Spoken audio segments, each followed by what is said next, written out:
Good morning प्यारे बच्चों, स्वागत है आपका एक बार फिर क्लास 6 में। और आज हम करने जा रहे हैं चैप्टर नंबर 7, जिसका नाम आपको मालूम ही है, जिसका नाम है फ्रैक्शन यानी कि भिन्न। तो बढ़ते हैं प्रश्नावली 7.4 की ओर। पहला क्वेश्चन जैसे आपको आपकी स्क्रीन के ऊपर प्यारे बच्चों दिखाई दे रहा है, प्रत्येक चित्र के लिए भिन्नों को लिखिए। यहाँ पे क्या बोल रहा है, प्रत्येक चित्र के लिए भिन्नों को क्या करना, आपने लिखना है। ठीक है। और भिन्नों के बीच सही चिन्ह, जैसे आपको दिख रहा है एक छोटा, बड़ा, फिर बराबर। देखो ये छोटा sign, less than, equal, greater का साइन यहाँ पे लिख रखा है। तो आपने ये साइन लगाने हैं, ये चिन्ह लगाने हैं, और इन्हें आरोही और अवरोही क्रमों में भी व्यवस्थित किए। चलो, इसी क्वेश्चन में उन्होंने हमें 3 क्वेश्चन पूछ दिए हैं। ठीक है। तो सबसे पहले तो मैं इन चित्रों को क्या लिखूंगा, भिन्नों के रूप में लिखूंगा। तो सबसे पहला जो चित्र है आपके पास ये है। ठीक है। तो इसको भिन्न के रूप में कैसे लिखेंगे, हम चेक कर लेते हैं। देखिए इसमें कितने पार्ट कर रखे हैं, 1 2 3 4 5 6 7 8। एक वृत्त है जिसके कितने पार्ट है, 8 पार्ट है। कितने पार्ट है, 8। और कितने पार्ट्स में आप देख रहे हैं, इसमें काला काला सा जो पेंसिल जैसा आपको कलर लग रहा होगा, उसमें जिसमें जिसमें डबल बिंदु हो जाएंगे वो देखते हैं, 1 2 3। तो आप देखेंगे यहाँ पे 3 ऐसे हैं, 3 ऐसे पार्ट हैं, 3 ऐसे अंश हैं जिनके ऊपर क्या कर रखा है, कलर से पेंसिल कलर कर रखा है। इसका मतलब ये भिन्न हो जाएगी आपकी 3/8, यानी इस चित्र के लिए तो 3/8 आएगा, जैसा आपको पता है। ठीक है। इस वाले चित्र के लिए देखिए कितनी भिन्न आएगी। यहाँ पे देखिए कितने पार्ट है, 1 2 3 4 5 6 7 8। यहाँ पे भी 8 ही भाग है। ठीक है। कितने भाग है, 8 भाग है। और कितने पे कलर कर रखा है, 1 2 3 4 5 6, 6 पे कलर कर रखा है। कितने पे कलर कर रखा है, 6 पे कलर। तो आप लिखेंगे 6/8, यानी कि दूसरी बिन 6/8 हो गए। इसके लिए देखिए, इसके लिए कौन सी बिन बनेगी, चेक करो चेक करो चेक करो। कितने भाग है इसमें, 1 2 3 4 5 6 7 8। यहाँ पे भी प्यारे बच्चों 8 ही भाग है। और कितने भाग पे कलर कर रखा है, 1 2, तो ये हो गए 2 3 4। कितने भागों पे कर रखा है, 4 भागों पे। कितने भागों पे, 4 भागों पे। आप देख लीजिए 4 भागों पे पेंसिल जैसा कलर कर रखा है। अगली भिन्न है आपके पास, कितने पार्ट है, 1 2 3 4 5 6 7 8। इसमें भी 8 भाग है। तो लिखेंगे आप, नीचे लिख देंगे 8। और कितने भाग पे कलर है, एक भाग पे। आपको दिख रहा है यहाँ पे एक भाग पे ही कलर है। ठीक है।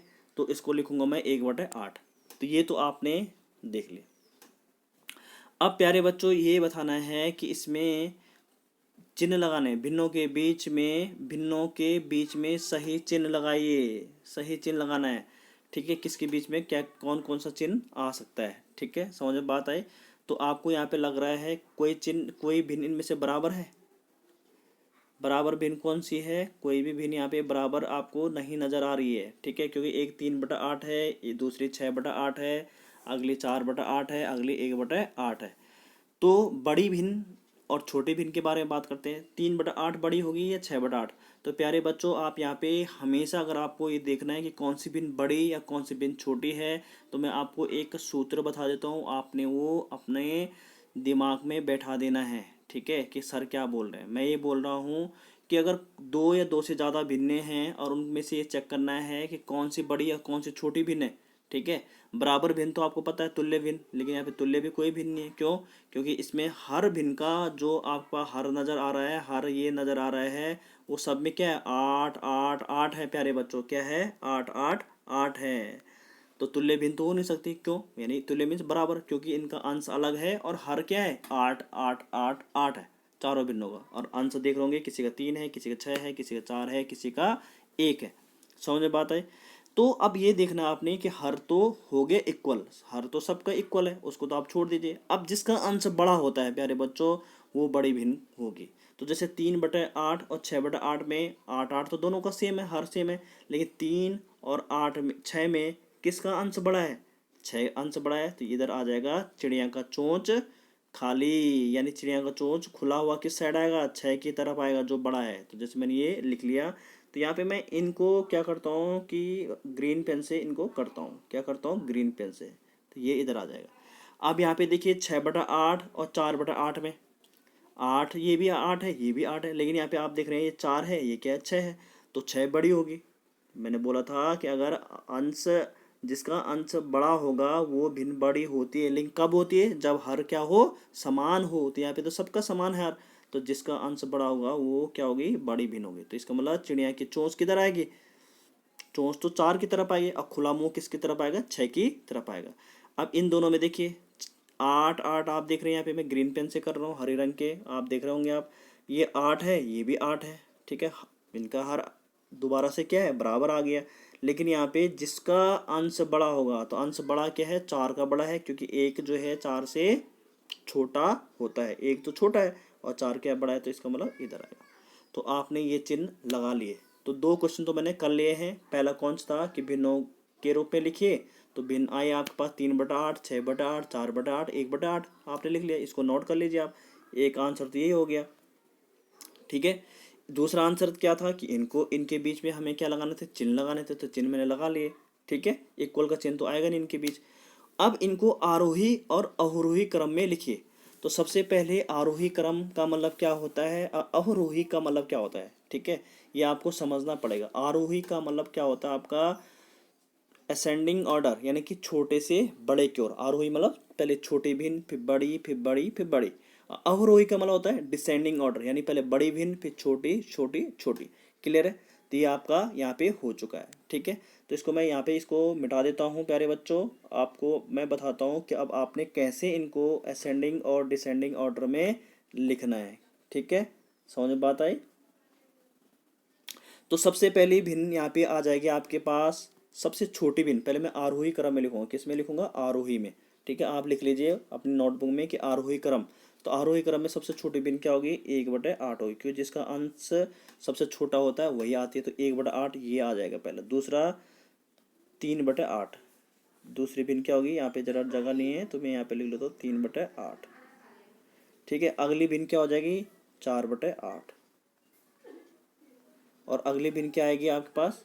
6/8, क्या आ जाएगी? 6/8। तो आपने देखा कि हमने ये कैसा किया, ठीक है। तो सबसे पहले क्या आएगी? 1/8, फिर 3/8, फिर 4/8, फिर 6/8, ठीक है। समझ में बात आई?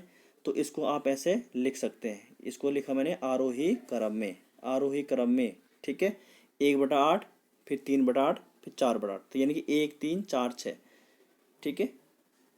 1 3 4 कॉमा लगा लीजिए, और ये 8 है, और यहाँ पे आ जाएगा 6/8।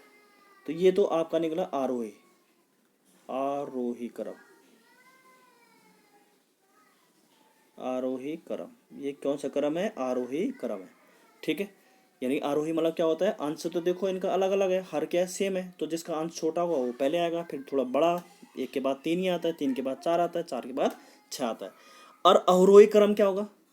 अवरोही मतलब पहले बड़ा, फिर छोटा, फिर छोटा, फिर छोटा। तो इसका जस्ट उल्टा कर लीजिए आप। कैसे?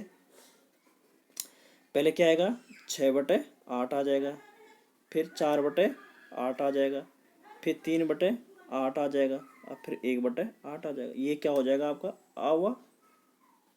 अवरोही। क्या हो जाएगा? अवरोही। अवरोही सही से लिखिए आप, यहाँ पे स्क्रीन छोटी है।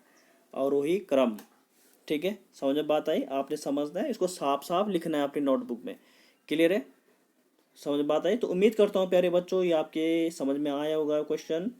तो बच्चों अगर आपके समझ में फर्स्ट क्वेश्चन आ चुका है, तो आपके लिए सेकंड क्वेश्चन बिल्कुल चुटकियों वाला है। चुटकियों वाला क्या है? चुटकी में आप इसको कर सकते हैं, और ये बहुत ही महत्वपूर्ण प्रश्न भी हो सकता है। क्या हो सकता है? बहुत महत्वपूर्ण प्रश्न हो सकता है। जैसे भिन्नों की तुलना कीजिए और उचित चिन्ह लगाइए। यहाँ पे भी आपने क्या करना है? छोटा बड़ा भरना है। तो सबसे पहले आप देखेंगे, मैं पहले पार्ट को कर रहा हूँ। कौन सा पार्ट कर रहा हूँ? पहले पार्ट को। तो मैंने अभी आपको बताया था कि जैसे यहाँ पे क्या है? 3/6, और यहाँ पे क्या है? 5/6 है।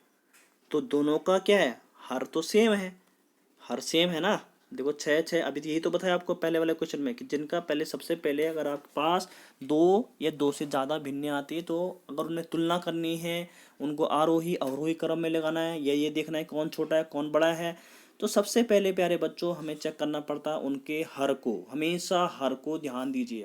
मैं आपको बता रहा हूँ, अगर आपने हर को ध्यान दिया, अगर हर सबका समान है, तो समझ जाओ कि आपके लिए क्वेश्चन चुटकियों में होने वाला है। लेकिन अगर हर सेम नहीं है तो फिर सोचने वाली बात है, फिर उसको हमें आगे करना पड़ता है। तो सबसे पहले यहाँ पे देखिए 6 है, यहाँ पे भी 6 है हर, तो जिसका अंश बड़ा होता है वो आ जाएगा आपका बड़ा।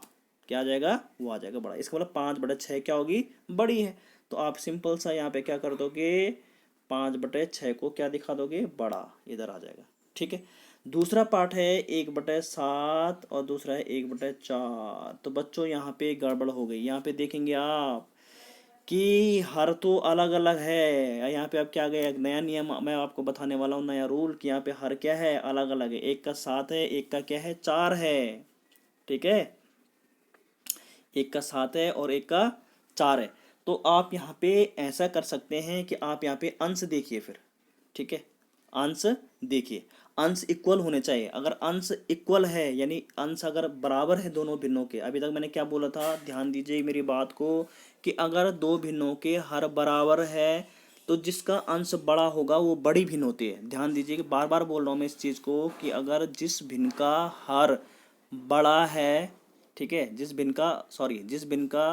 जिन भिन्नों का हर क्या है? बराबर है, तो उसका अंश जिसका बड़ा होगा वही बड़ी भिन्न होती है। लेकिन यहाँ पे मैं नया नियम बता रहा हूँ आपको कि अगर हर अलग अलग है, जैसे यहाँ पे एक का 4 है, एक का 4 है, दूसरे का क्या है? 7 है, तो आपने यहाँ पे अंश देखने हैं कि अंश क्या बराबर है। तो यस, अंश यहाँ पे आपके पास बराबर है। तो यहाँ पे एक नया लॉजिक लगता है, नया नियम लगता है कि जिस भिन्न का अगर दो या दो से ज़्यादा भिन्न है और उनका हर भले अलग अलग हो लेकिन अंश अगर बराबर है, तो जिस भिन्न का अंश छोटा होता है वो बड़ी भिन्न होती है। क्या होती है? वो बड़ी भिन्न हो जाती है। यहाँ पे रूल बच्चों उल्टा हो गया। जिस अगर भिन्नों का अंश समान है, ध्यान दीजिएगा मैं क्या बोल रहा हूँ, जिन भिन्नों का अंश समान है तो अगर उसमें हमें चेक करना है कि कौन सी बड़ी है कौन सी छोटी है, तो हमें चेक करते हैं कि जिसका अंश छोटा है वो बड़ा होगा। तो यहाँ पे आ जाएगा 1/7, ये हो जाएगा। ठीक है, समझ बात आई? समझ बात आई? या आप इसको ऐसे भी चेक कर सकते हैं, एक दूसरा रूल भी है यहाँ पे, कि आप चाहे तो यहाँ पे इसका मल्टीप्लाई यहाँ करा लीजिए और इसका मल्टीप्लाई सीधा यहाँ करा लीजिए। तो ये हो जाएगा आपका 4 और यहाँ पे हो जाएगा 7 एकम 7। देखो 4 का मल्टीप्लाई इसके साथ कितना? 4 एकम 4 और 7। तो इधर वाला बड़ा आया, इधर वाला छोटा आया, तो जिधर इसका मतलब साइन कैसे लगेगा? इधर लगेगा ना साइन, 7 बड़ा हुआ 7। तो आप यहाँ पे तब भी ऐसे लगा सकते हैं, आप ऐसे भी कर सकते हैं। ये जो मैंने आपको बताया कि अगर अंश बराबर है तो जिस भिन्न का हर छोटा होता है वो बड़ी हो जाती है, आप ऐसे भी कर सकते हैं। ठीक है, बढ़ते हैं सी की ओर। क्या? सी पार्ट की ओर। उम्मीद करता हूँ कि आपको क्लियर हो रहा होगा। सी पार्ट हम करते हैं। सी पार्ट में देखिए 4/5 है और यहाँ पे है आपके पास 5/5। तो यहाँ पे तो बहुत आसान हो गया कि आप देख रहे हैं कि दोनों भिन्नों का हर क्या है? समान है, तो जिसका अंश बड़ा होता है वो बड़ी भिन्न हो जाती है। क्लियर है? ठीक है, समझ बात आई? तो यहाँ पे भी आपका क्या हो जाएगा? 5/5 क्या हो जाएगा? बड़ा हो जाएगा। आप देखिए यहाँ पे डी पार्ट 3/5 और यहाँ पे है आपका 3/7। तो देखिए यहाँ पे भिन्नों का हर क्या अलग अलग है लेकिन अंश क्या है? समान है। और जिस भिन्न का अंश अगर समान आ गया, जिन भिन्नों का अंश समान आ गया, तो जिस भिन्न का आप उनमें से ये चेक करते हैं जिसका हर छोटा हो, तो 5 छोटा है 7 बड़ा है, तो वो बड़ी भिन्न हो जाएगी। ठीक है, वो क्या हो जाएगी? बड़ी। इसका मतलब 3/5 क्या होगा? बड़ी। जैसे मैंने अभी आपको कहा, ध्यान से देखिएगा वीडियो को बच्चों। ठीक है, तो ये आ जाएगा आपका यूं। या आप इसको ऐसे भी कर सकते थे, जैसे मैंने आपको पहले बताया आपको कि ये आपके पास है 3/7, इसका मल्टीप्लाई यहाँ करिए, इसका मल्टीप्लाई यहाँ करिए, तो ये हो जाएगा 7×3 = 21 हो जाएगा। और यहाँ हो जाएगा 5×3 = 15। इसका मल्टीप्लाई यहाँ करना है, इसका मल्टीप्लाई यहाँ करना है। बहुत आसान विधि मैंने आपको बता दी। तो 21 बड़ा है ना 15 से, तो इसका मतलब इधर आएगा, तो इसका मतलब इसलिए ये साइन इधर आया। ठीक है, समझ में बात आई? आगे समझ में बात कि 21 बड़ा है तो इस इधर चिड़िया का मुंह कहाँ खुला होगा? इधर खुला होगा 21 की साइड। तो इसका मतलब 3/5 क्या होगी? बड़ी हो जाएगी। तो उम्मीद करता हूँ प्यारे बच्चों ये आपको क्लियर हुआ होगा। आप अगर पहली बार मेरे चैनल को देख रहे हैं तो इसको सब्सक्राइब करना ना भूलेगा। शेयर, लाइक, कमेंट तो आपको करने ही करने हैं प्यारे बच्चों। तो उम्मीद करता हूँ कि आपको क्लियर हुआ होगा। Thank you so much.